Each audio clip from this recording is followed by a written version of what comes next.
الرحمن الرحيم الحمد لله رب العالمين الرحمن الرحيم مالك يوم الدين إياك نعبد وإياك نستعين اهدنا الصراط المستقيم صراط الذين أنعمت عليهم غير المغضوب عليهم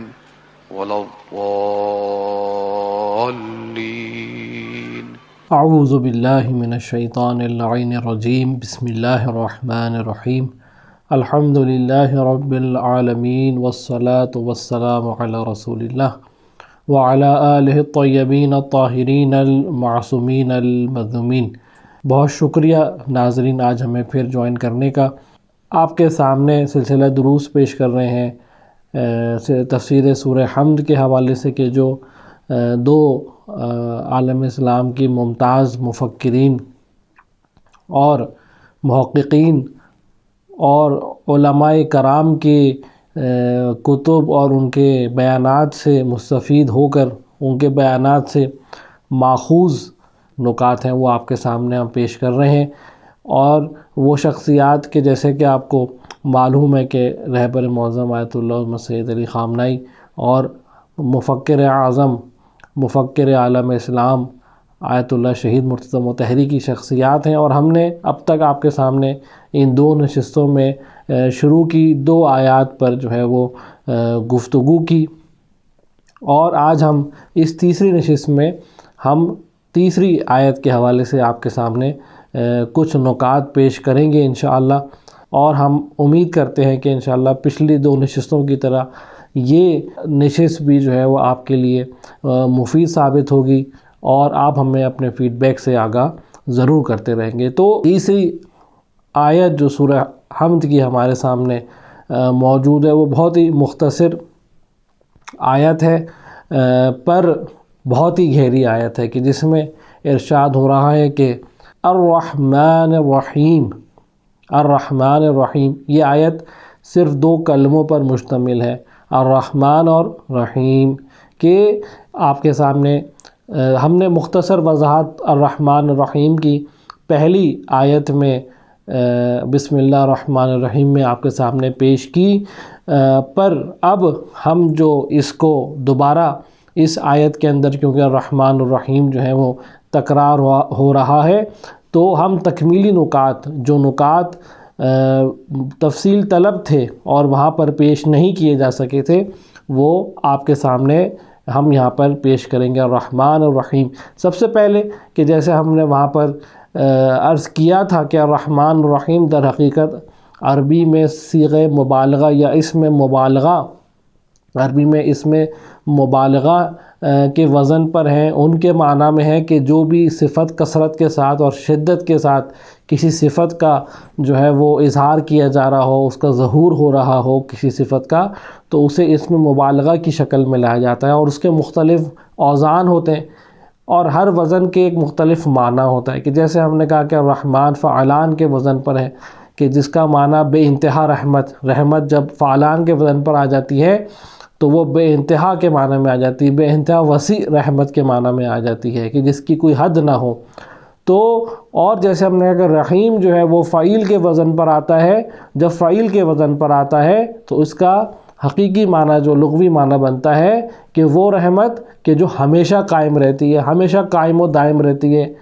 وقتی رحمت نہیں بلکہ ایک ایسی رحمت جو ہمیشہ قائم و دائم رہتی ہے اور اس کا سلسلہ کبھی ٹوٹتا نہیں ہے اس رحمت کا سلسلہ. تو یہاں پر مفسرین نے جب ان دو معنوں کو تجزیہ اور تحلیل کیا کہ پہلا معنی الرحمن کا تھا کہ جس میں کہا گیا کہ فعلان کے وزن پر ہے اور اس کا معنی بنتا ہے بے انتہا وسیع رحمت، تو مفسرین نے یہاں پر اس کو معنی کیا کہ پس یہ وہ رحمت ہے کہ جو خداوند متعال کی دنیا کے اندر موجود ہے. کیونکہ وہ رحمت جو خداوند متعال کی وسیع ہے اور سب پر ہے اور سب کے لیے موجود ہے، ہر چیز کے لیے موجود ہے، وہ رحمت ہے کہ جو عالم دنیا کے اندر ہے. کیونکہ اس عالم دنیا کے بعد جو عالم آخرت ہے وہاں پر سب کے لیے رحمت نہیں ہے، بلکہ بعض کے لیے عذاب بھی ہے، بعض کے لیے جہنم بھی ہے، بعض کے لیے آگ بھی ہے، بعض کے لیے جو ہے وہ خداوند متعال کی رحمت نہیں ہے، بلکہ خداوند متعال کی جلال ہے، خداوند متعال کا غضب ہے۔ لہٰذا یہ اگر رحمت خداوند متعال کی فعالان کے وزن پر اگر وسعت کا معنی دے رہی ہے، وسیع بے انتہا وسیع رحمت کا معنی دے رہی ہے، تو یقیناً یہ وہ رحمت ہے کہ جو عالم دنیا میں ہے۔ اب رحمان کو اگر ہم وسیع رحمت کے طور سے معنی کریں گے تو ہمیں اس رحمان پر جب ہم تجزیہ اور تحلیل کریں گے تو ہم اس نتیجے پر پہنچیں گے کہ وہ رحمت ہے خداوند متعال کی جو دنیا کے اندر ہے، کیونکہ خداوند متعال کی رحمت سے دنیا میں ہر شے جو ہے وہ ہمکنار ہے۔ یہ دنیا سارا سر تا سر جو ہے خداوند متعال کی رحمت کا مظہر ہے۔ اس میں ہر شے، ہر ہستی وجود پیدا کر رہی ہے قبل اس کے کہ وہ اہلیت پیدا کرے اپنے وجود کی۔ ہر چیز جو یہاں پر وجود پیدا کر رہی ہے وہ وجود میں آنے کی اہل نہیں تھی، بلکہ خداوند متعال نے اس کو وجود میں لے کر آیا، اس کو خلقت عطا کی، بغیر اس کے کہ اس کا پہلے کوئی وجود تھا کہ جس پر اس نے کوئی اہلیت کسب کی اپنے آپ کو اس دنیا میں وجود میں لانے کی، بلکہ یہ خداوند متعال کی رحمت تھی کہ اس نے ان مخلوقات کو وجود میں لے کر آیا اور عدم سے وجود میں لے کر آیا، بغیر اس کے کہ ان کے اندر کوئی استحقاق تھا وجود میں آنے کا، اور ان کے وجود کو باقی رکھا۔ ہر شے جو اس دنیا کے اندر وجود میں آئی ہے اور اس کا وجود باقی ہے اور اس نے اس وجود میں آئی اور ابھی اس کا وجود باقی ہے، وہ خداوند متعال کے رحمت کا مظہر ہے۔ اور اس کے علاوہ اگر ہم اس کے ایک اور مرتبہ اوپر چلے جائیں، ایک اور مرتبہ ہم گہرے نکات کی طرف توجہ دیں، تو ہم اس بات کو بھی اقرار کریں گے کہ ساری خداوند متعال کی دنیا جو ہے وہ خدا تدبیر الہی، حکمت عملی جو ہے خداوند متعال کی، کیونکہ خداوند متعال کا ایک اسم مدبر ہے، خداوند متعال تدبیر کرنے والا۔ اس عالم دنیا میں جو خداوند متعال کی تدبیر ہے وہ سر تسر رحمت ہے۔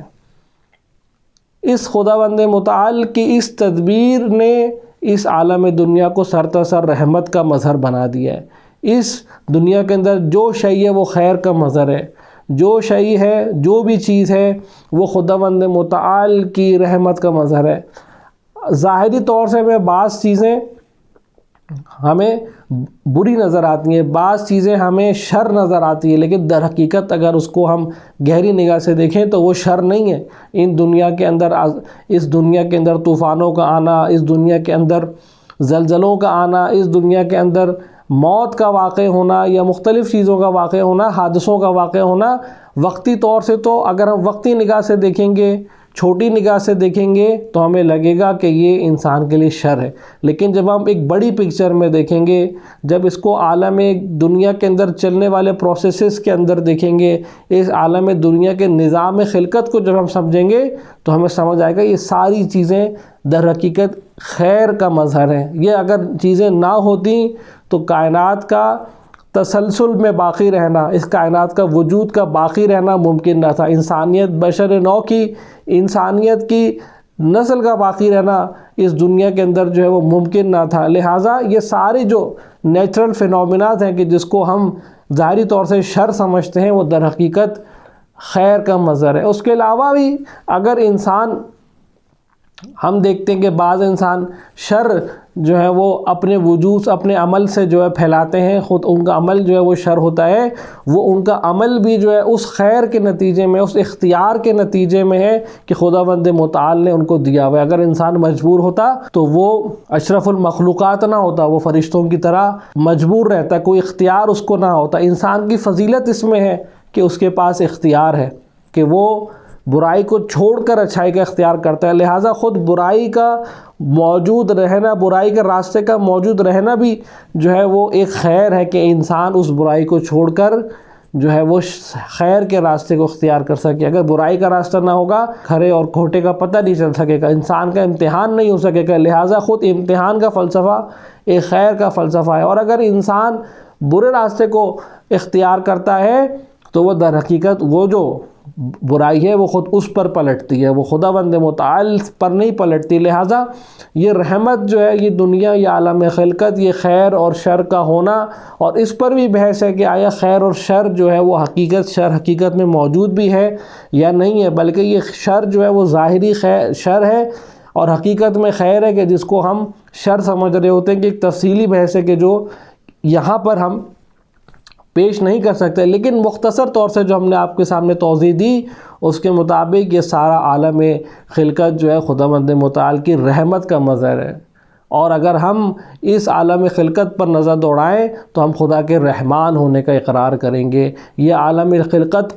سر تا سر خدا کے اسم رحمان کا ظہور ہے، خدا کے اسم رحمان کا مظہر ہے، اور یہ جب ہم اس سورہ کے اندر خداوند متعال کو رحمان پکارتے ہیں، بسم اللہ کے اندر خداوند متعال کو رحمان پکارتے ہیں، تو ہمیں در حقیقت اس بات کا اقرار کرنا چاہیے کہ خداوند متعال جب رحمان ہے تو یقیناً کیوں رحمان ہے؟ کیونکہ خداوند متعال رحمت وسیع کا حامل ہے، وسیع رحمت کا حامل ہے، اور اس کی وسیع رحمت کا مظہر کیا ہے؟ یہ عالم خلقت ہے، یہ عالم ہستی ہے، یہ عالم کائنات ہے۔ اور اس سے پہلے والی آیت میں جو ارشاد ہو رہا تھا الحمدللہ رب العالمین، اس رب العالمین سے متصل ہے الرحمن الرحیم۔ یہاں سے ایک اور نقطہ جو استفادہ ہوتا ہے کہ جب ہم نے کہا رب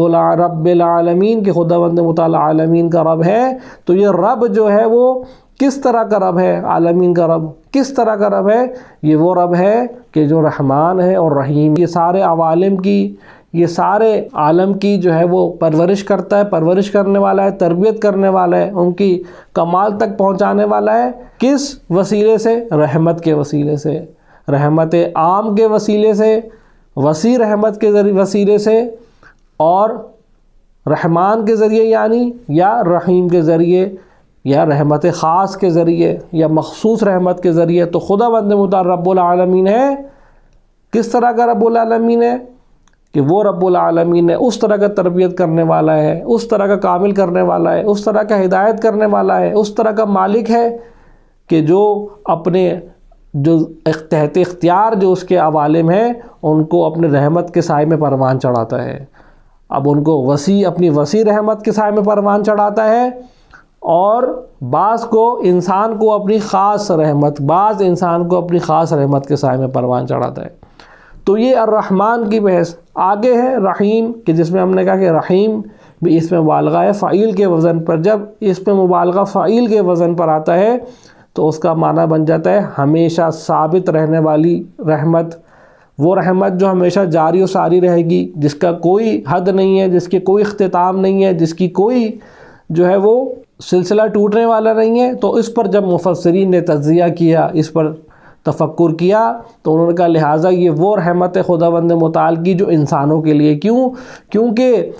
عام رحمت تو خداوند متعال کی اس دنیا کے بعد منقطع ہو جائے گی، کیونکہ اس دنیا کے بعد تو یوم الجزا ہے، اس دنیا کے بعد تو قیامت کا منظر ہے کہ جہاں بعض کو عذاب ملے گا اور بعض کو جزا دی جائے گی، اور جو لوگ جزا پائیں گے وہ خداوند متعال کی حقیقی رحمت سے جو ہے وہ ہمیشہ والی رحمت سے، خداوند متعال کی ثابت رہنے والی رحمت سے جو ہے وہ استفادہ مستفید ہوں گے، اور جو لوگ جہنم میں جائیں گے وہ خداوند متعال کی رحمت کا سلسلہ ان کے لیے منقطع ہو جائے گا۔ لہٰذا یہ جو رحمان تھا، جو رحمان ہے وہ عالم دنیا کے لیے ہے، لہٰذا رحیم جو ہے وہ خاص مومنین کے لیے ہے کہ جو دنیا میں خداوند متعال کے راستے پر چلتے ہیں، استقامت دکھاتے ہیں، لبیک کہتے ہیں، اور خداوند متعال ان کے اس لبیک کرنے پر، ان کے اس راستے پر چلنے پر ان کو اپنی خصوصی رحمت سے ہمکنار کرتا ہے، اور وہ لوگ دنیا میں بھی خداوند متعال کی رحمت، خاص رحمت سے ہمکنار رہتے ہیں، اور آخرت میں بھی خداوند متعال کی اس رحمت سے مستفید رہتے ہیں، اور ان کا رحمت کا یہ سلسلہ خداوند متعال کی رحمت کے سائے میں جاری رہتا ہے۔ یہ وہ لوگ ہیں جو عباد الرحمن ہیں۔ اس رحمت کا تقاضا جو رحمت رحیم کے فارم میں ہمارے سامنے مومنین کے لیے موجود ہے، اس کا تقاضا یہ ہے، اس رحیمیت کا تقاضا یہ ہے کہ انسان اپنی مقام کو سمجھے اس عالم ہستی کے اندر، رحمان جو تھا اس کا تعلق عالم ہستی سے تھا، عالم ہستی میں ہر شے جو ہے وہ رحمان کا مظہر تھی، عالم ہستی میں ہر شے جو ہے وہ رحمان سے مستفید ہو رہی ہے، اس میں رحمان سے مستفید ہو رہی ہے، خدا کے رحمان کا مظہر ہے۔ لیکن یہ رحیمیت جو ہے وہ صرف انسان کے لیے ہے۔ اس کے لیے ضروری ہے کہ انسان اگر رحیمیت سے استفادہ کرنا چاہتا ہے، خداوند متعال کی خاص رحمت کا مصداق جو ہے وہ بننا چاہتا ہے، تو اس کے لیے ضروری ہے کہ انسان اس عالم خلقت کے اندر اپنے مقام کو سمجھے، اپنے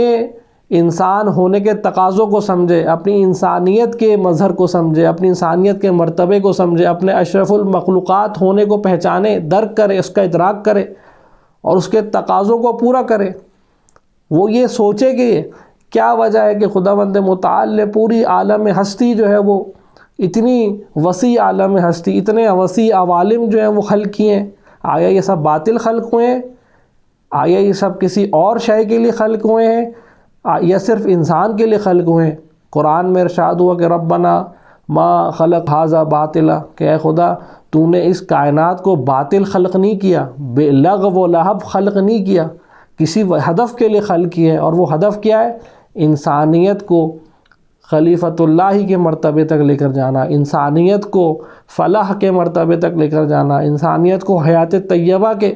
مرتبے تک لے کر جانا۔ لہٰذا انسان اپنے مقام کو سمجھے کہ یہ انبیاء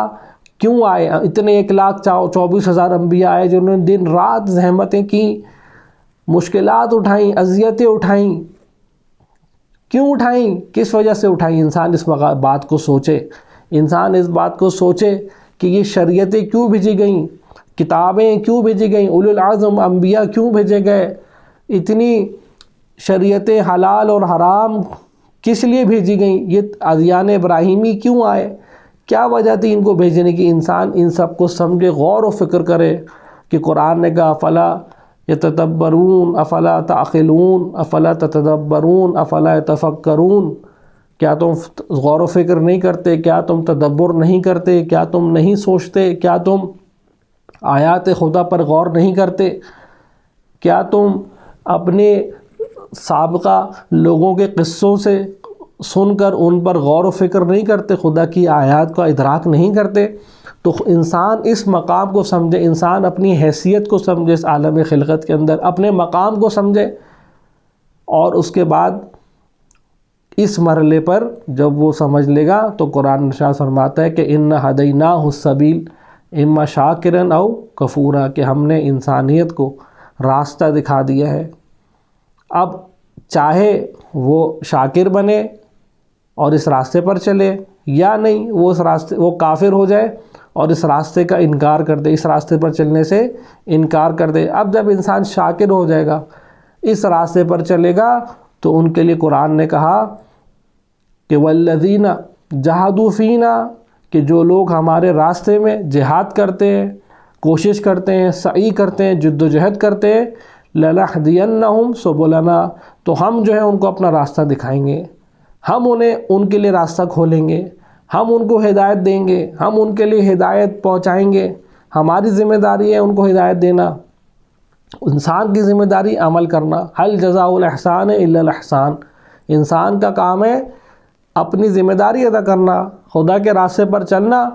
باقی راستہ کھولنا، باقی انسان کو آگے کے عوالم میں راستے دکھانا، وہ خداوند متعال کا کام ہے، کہ جیسے کہ قرآن میں ارشاد ہوا۔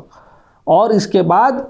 لنہدینہم سبلنا کے بعد کہ ہم اس کو اپنا راستہ دکھائیں گے، اس کے بعد خداوند متعال کیا جزا دے رہا ہے قرآن کے اندر، کہ سورہ طلاق میں خدا ارشاد فرما رہا ہے کہ وَمَن يَتَّقِ اللَّهَ، کہ جو لوگ خدا کے راستے میں تقوی اختیار کریں گے، خدا کے راستے پر پوری طرح چلیں گے، اس کے تقاضوں کو پورا کریں گے، تقوی یعنی خدا کے راستوں کے تقاضوں کو پورا کرنا۔ وَمَن يَتَّقِ اللَّهَ يَجْعَل لَهُ مَخْرَجًا، خداوند متعال اس کے لیے راستہ کھولے گا۔ وَيَرْزُقْهُ مِنْ حَيْثُ لَا يَحْتَسِبُ، اور اسے وہاں سے رزق دے گا کہ جہاں سے وہ گمان بھی نہ کرتا ہوگا، اسے ایسی جگہ سے رزق، اس سے بے حساب رزق ملے گا، ایسا رزق ملے گا جس کا اس نے حساب کتاب نہیں کیا ہوگا۔ وَيَرْزُقْهُ مِنْ حَيْثُ لَا يَحْتَسِبُ، اسے بے حساب و کتاب جو ہے وہ رزق دیا جائے گا۔ تو انسان اگر اپنے مقام کو سمجھے اور یہ تو وہ خداوند متعال کی رحیمیت کا مصداق قرار پائے گا، اس کی رحیمیت کا مظہر قرار پائے گا، اس کے رحیمیت کے سائے میں آ جائے گا، اور پھر خداوند متعال اس کو اس رحیمیت کے ذریعے راستے دکھائے گا۔ جب راستے دکھائے گا تو اس کو جزا دے گا۔ جزا کیا ہے کہ اس کو ہم ایسا رزق دیں گے کہ جس کا اس نے حساب بھی اور کتاب بھی نہیں کیا ہوگا، اس نے تصور بھی نہیں کیا ہوگا، وہ مقامات ہم اسے ادا کریں گے۔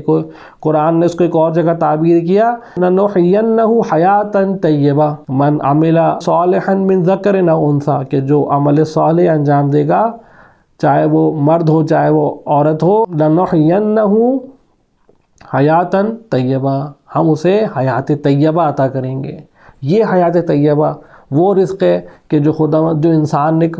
تصور بھی نہیں کیا ہوتا، اس کے ذہن میں بھی اس کا تصور نہیں ہوتا کہ یہ حیات کیسی حیات ہے۔ یہ رحیمیت کا مصداق ہے حیات طیبہ، یہ وہ نتیجہ ہے جو خداوند متعال کی رحیمیت کے سائے میں انسان جب آ جاتا ہے تو اس حیات طیبہ کو حاصل کر لیتا ہے کہ جو اسے اس دنیا کے اندر بھی خداوند متعال کی رحمت کے سائے میں لے آتی ہے، اور آخرت میں بھی خداوند متعال کے رحمت کے سائے میں اس کو لے آتی ہے، اور وہ ایسی حیات طیبہ کے ذریعے خداوند متعال کی ہمیشہ کے لیے خداوند متعال کی خاص رحمت کا اہل قرار پاتا ہے، وہ خاص رحمت کا حقدار قرار پاتا ہے، اس خاص رحمت کا مستحق قرار پاتا ہے۔ تو یہ الرحمن الرحیم مختصر طور سے اس آیت کے اندر، کہ جیسے میں نے کہا کہ آیت مختصر ہے لیکن اس کی گہرائیاں بے انتہا ہیں، اس کے اندر بے انتہا مطالب چھپے ہوئے ہیں۔ ہم آپ کے سامنے وہ مطالب پیش کر رہے ہیں کہ جو ہم ایک مختصر سی نشست کے اندر آپ کے سامنے پیش کر سکتے ہیں کہ پہلے مرحلے پہ، ابتدائی مرحلے پر ہمارے ناظرین کے لیے سمجھنے کے لیے آسانی ہو، ورنہ گہرائیاں اس آیت میں، اور قرآن کی ظاہر سی بات ہے کہ ائمہ معصومین نے بھی ارشاد فرمایا کہ قرآن کے باطن کا باطن، گہرائی کی گہرائی ہے کہ جو صرف اہل قرآن اور جو معصومین علیہم السلام ہیں وہ سمجھتے ہیں، اور یقیناً وہ انہی کی تعلیمات ہیں کہ جو ہمارے مفسرین نے اور ہمارے محققین نے، اور ہم یہاں پر آپ کے سامنے کسی حد تک بیان کر رہے ہیں۔ تو الرحمن الرحیم، جیسے کہ ہم نے آپ کے سامنے عرض کیا کہ یہ الرحمن الرحیم جو ہے وہ خداوند متعال کی رحمت عام ہے اور رحمت خاص۔ الرحمن اگر ہم خلاصہ کریں اپنے مطالب کا، اپنے بیانات آج کی نشست کا، تو رحمان جو ہے خداوند متعال کی عام رحمت ہے کہ جس کے اندر سب شامل ہیں، پورا عالم ہستی خداوند متعال کی رحمانیت کا مظہر ہے۔ اور رحیمیت جو ہے خداوند متعال کا رحیم ہونا جو ہے وہ انسان سے متعلق ہے، اور کون سے انسان کے متعلق ہے کہ جو انسان خداوند متعال کے بتائے ہوئے راستے پر چلتا ہے تو خداوند متعال اس کو اپنے رحیمیت کے سائے میں لے لیتا ہے، اور بالآخر اسے ایک ایسا رزق عطا کرتا ہے کہ جس کا اس کے تصور بھی نہیں ہوتا، جس کا اسے وہم و گمان میں بھی اس کے وہ رزق نہیں ہوتا۔ اور وہ رزق کیا ہے؟ لَنُحْيِيَنَّهُ حَيَاةً طَيِّبَةً، ہم اسے حیات طیبہ عطا کریں گے، ایک ایسی حیات ہوگی کہ جو اس معمولی جو ہم حیات رکھتے ہیں ان حیات سے مختلف حیات ہوگی، اس کے حیات کے مراتب ہی الگ مراتب ہوں گے، وہ اولیاء اللہ میں سے قرار پائے گا انسان، وہ خداوند متعال کے رحیمیت کا مظہر قرار پائے گا، وہ خداوند متعال کے رحیمیت کا مصداق قرار پائے گا اس دنیا میں بھی اور آخرت میں بھی۔ کیونکہ رحیمیت وہ خداوند متعال کی رحمت ہے کہ جو ثابت رہنے والی ہے، ہمیشہ رہنے والی ہے، تو لہٰذا یہ ان لوگوں کے لیے ہے کہ جو خداوند متعال کے